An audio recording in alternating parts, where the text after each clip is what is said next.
सुप्रभात। मैं हूँ जगेंद्र राणा। दीक्षा या रस्म अदायगी, दीक्षा या रस्म अदायगी, यह हमारी आज की आध्यात्मिक चर्चा का विषय।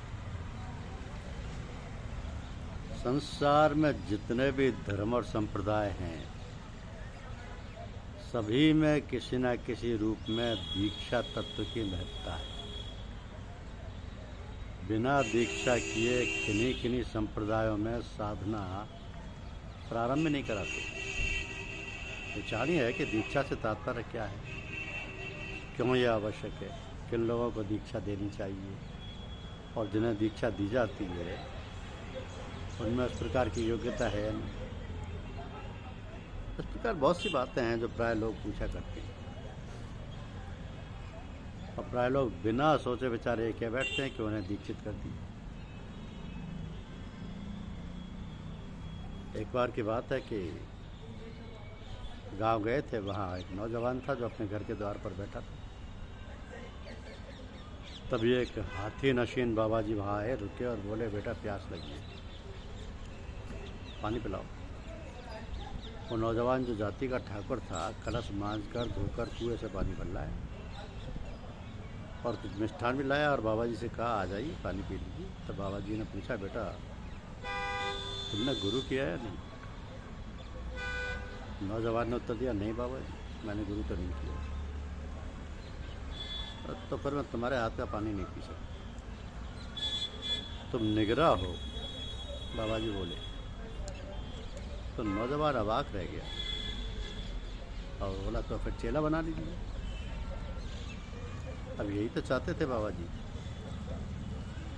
उन्होंने नौजवान को चेला बनाया, खाया पिलाया, खाया पिया, दक्षिणा ली और चलते बने। तो ये है रोजगारी गुरु लोग, जो भोले भाले लोगों को इस प्रकार मूर्ते हैं। इसके अलावा बहुत से खानदानी गुरु हैं जिनका पैसा ही चेला बनाना है।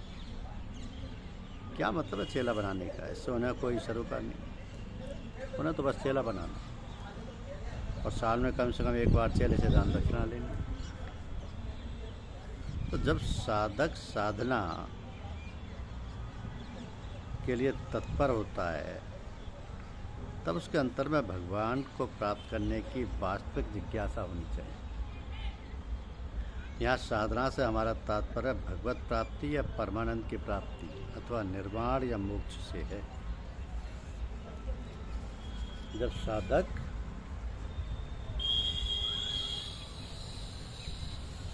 साधना के लिए तत्पर होता है, तब उसके अंतर में भगवान को प्राप्त करने की बात जिज्ञासा होनी चाहिए। अभिप्सा हो उसके अंतर में वेदना हो, तड़प हो और परांग मुक्ता हो संसार की ओर से। अब यह परांग मुक्ता से तात्पर्य ये नहीं है कि कोई सांसारिक कार्य न किए जाए, वरना ये अर्थ है कि संसार के सब कार्य किए जाए, घर गृहस्थी भी चलाई जाए, खेती बाड़ी, रोजगार, नौकरी चाकरी इत्यादि सब कुछ करें, किंतु अंतर में ज्वाला दहती भगवत प्राप्ति की। अब वास्तव में ऐसा ही साधक दीक्षित होने का अधिकारी है, किंतु इससे और लोगों को ये नहीं समझ लेना चाहिए कि वह अधिकारी नहीं है। अरे भाई, जब थोड़ी सी हल्की फुल्की जिज्ञासा हो तो उसे तीव्र भी किया जा सकता है, पढ़ाया जा सकता है। इसलिए तो सत्संग की आवश्यकता पड़ती है। तो धीरे धीरे साधना करते करते प्रबल जिज्ञासु बनाया जा सकता है या बन सकता है। जो लोग दीक्षा देने के अधिकारी हैं, वो ये बात अपने अनुभव से निरखते परखते हैं कि आगे चलकर योग्य बन जाएगा कि नहीं, और तब उसे साधना क्षेत्र में दाखिल करते हैं। वे उसे अभ्यास कराते हैं और पूरी तौर से देखभाल करते रहते हैं। समय आने पर दीक्षित कर देते हैं।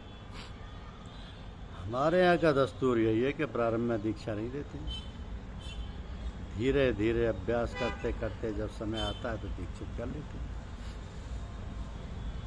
इस दीक्षा को सूफी संत वैत करना कहते हैं। अब वैत माने हैं अपने आप को वैत कर देना, अपने आप को व्यय कर देना, यानी अपने आप को गुरुदेव को बेच देना। तब सब काम गुरु की आज्ञा अनुसार करना चाहिए। यदि ये बात नहीं होती है तो फिर व्यय होने से क्या फ़ायदा। फिर तो केवल रस्म अदायगी हुई, फिर तो केवल रस्म अदायगी हुई। और आजकल यही चल रहा है। तो जो सच्चे गुरु हैं उनका तो काम केवल यही है कि वो शिष्य को भगवत मार्ग पर चलाकर भगवान के सम्मुख खड़ा कर दें। और ये तभी हो सकता है जब शिष्य भी तन मन धन से उस ओर उन्मुख हो जाए और गुरु की आज्ञा के बिना कोई भी कार्य ना करे। आजकल गुरुडम बहुत चल गया है, बहुत सावधानी बरतने की जरूरत है। एक भक्त चुपचाप ईश्वर का नाम मन में लेकर माला जपा करता था। श्री रामकृष्ण परमहंस ने उनसे कहा कि तुम एक ही अड्डे को क्यों पकड़े बैठे हो, आगे बढ़ो। भक्त ने उत्तर दिया कि आगे बढ़ना बिना ईश्वर की कृपा के नहीं हो सकता। परमहंस ने कहा, अरे भाई, उसी कृपा की हवा दिन रात हमारे चारों ओर चला करती है, और यदि तुम्हें जीवन के महासागर को पार करना है तो मस्तिष्क रूपी नौका का पाल खोलो। ईश्वर की कृपा की हवा बराबर बहा करती है, और समुद्र रूपी जीवन के बुद्धिमान मल्ला इस सुंदर हवा से लाभ उठाने के लिए अपने मन का पर्दा हमेशा खोले रखते हैं और नाव को हवा के साथ बहने देते हैं। तो ईश्वर कृपा की धीमी धीमी वर्षा सदा होती रहती है। तुम अपने मन की धरती को नरम बनाओ ताकि वो वर्षा के जल को ग्रहण कर सके। जब तक हवा नहीं चलती तभी तक पंखों की आवश्यकता रहती है। उसी प्रकार जब तक ईश्वरीय सहायता ना मिले तब तक अपने ही परिश्रम से ईश्वर प्राप्ति का उपाय करना चाहिए। जब तुम्हें सद्गुरु प्राप्त हो जाए और तुम्हें ईश्वरीय सहायता मिलने लगे तब परिश्रम छोड़कर उस सहायता के प्रति जागरूक हो और तब उसे अधिकाधिक कार्य करने का मौका दो। तो संसार में बंधन में तू या तेरे मेरे का, यहाँ केवल मैं ही मैं है या केवल तू ही तू। वहाँ कोई झगड़ा बखेड़ा नहीं है। मैं और तू की जो अंतिम अवस्था है, या जहाँ पर मैं और तू नहीं रहता, वहीं से शांति और आनंद का साम्राज्य आरंभ होता है।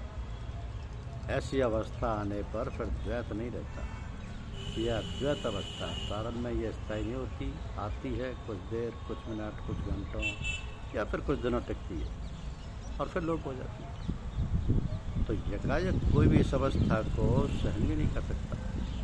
जब प्रारंभ में इस अवस्था का सूत्रपात होता है तब कभी कभी साधक घबरा जाता है, कहता है कि अरे ये क्या हो गया, मेरा तो सब कुछ हो गया, मैं तो जो कुछ जानता था समझता था सब लुप्त हो गया। और यदि कोई गाइड ना हो, कोई मार्गदर्शक ना हो तो फिर उसकी दशा सोचनीय हो जाती है। तब बस यही सोचता है कि हाय ना जाने क्या त्रुटि हो गई साधना, क्या हमसे बिगड़ गया जो इस अवस्था में प्राप्त हुई। किंतु जब पथ प्रदर्शक या गुरु उसे समझाता है और सांत्वना देता है तब उसे निश्चित शांति मिलती है। तो गुरु तो परमात्मा है और वो अंतर में विराजमान होकर गाइड करता है। अब ये विचार ठीक है, परंतु सर्वसाधारण के लिए सामान्यतः लागू नहीं होता। इस विचार का प्रचार करने में बड़ी अव्यवस्था और अनाचार फैलने की संभावना है, और बहुत से लोगों को जो शिक्षाचारी होते हैं ऐसा कहते सुना गया है, जिससे समाज और देश में भारी गड़बड़ी मच जाती है। जो सबको चाहिए कि जो आप्त पुरुष हैं, जो युग दृष्टा हैं, जो समय की गतिविधि को निरख परख कर नीतियों का निर्धारण करते हैं, उनका पालन करें। लकीर का फकीर ना, क्योंकि सिद्ध महात्मा या आप्त पुरुष होना या युग दृष्टा होना या समय के गतिविधि को निरखने परखने वाला साधारण व्यक्ति नहीं होता। वही होता है जिसने सब कुछ महसूस किया है, जिसने देखा है, जो उस मुकाम तक पहुंचा हुआ है। उनके पास बैठने से ही आपको आभास हो जाएगा। तो उन्हीं की आज्ञा का पालन करें। धन्यवाद।